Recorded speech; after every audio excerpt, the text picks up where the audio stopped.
India సెక్యూరిటీని ఇండియాయే చూసుకోవాలి, India భద్రతని ఇండియాయే చూసుకోవాలి అనేది ఇది ఒక పెద్ద లెసన్.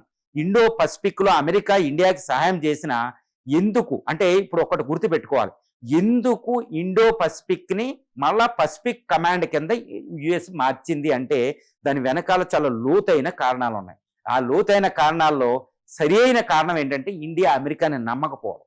ఎందుకంటే రీసెంట్గా 107 రోజుల పాటు ఇరాన్ యుద్ధంలో తన మునకలై అమెరికా ఉంటే అమెరికాకి ఏ మాత్రం కూడా ఇండియా సహాయం చేయలేదు.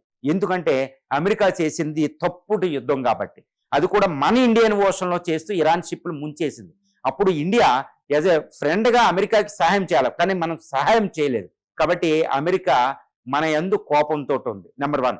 నెంబర్ 2 ఏంటంటే ఈ యొక్క ఇండో చైనాలో చైనాకి వ్యతిరేకంగా మనం పనిచేయాలి, కానీ అమెరికాకు సపోర్ట్గా చైనాకి వ్యతిరేకంగా పనిచేయాల్సిన అవసరం మనకు లేదు. ఎందుకంటే క్వాడ్ అనేది ఎకనామిక్ గ్రూప్గా పెట్టాం, డిఫెన్స్ డీల్లో కాదు. కానీ రీసెంట్గా ట్రంప్ మన మీద టారిఫ్స్ విధించినప్పుడు ఇండియా ప్రెసిడెంట్ టియాన్జిన్ వెళ్ళి షాంఘై కోఆపరేషన్ ఆర్గనైజేషన్లో చైనాతో కోఆపరేషన్ ఎక్కువ ఇన్వాల్వ్ అయింది, దాన్ని మల్టీ అలైన్ అన్నాం. కాబట్టి చైనాకి ఎగ్నెస్ట్గా మనం పని చేయలేదు, ఎందుకంటే అమెరికా కోపం వచ్చింది. ఎందుకంటే అమెరికాని మనం నమ్మి చైనాని దూరం చేసుకోవడం మనకి ఇష్టం లేదు కాబట్టి. తర్వాత మల్టీ అలైన్మెంట్లో భాగంగా రష్యా ఉక్రెయిన్ యుద్ధం జరుగుతుంటే రష్యా సంబంధాలను మనం ఏమాత్రం కోల్పోకుండా మనం ఆయిల్ తెచ్చుకున్నాం. ఇది అమెరికాకి విపరీతమైన కోపం తెప్పించింది. కాకపోతే ఫ్రెండ్ అని సైలెంట్గా ఉందన్నమాట.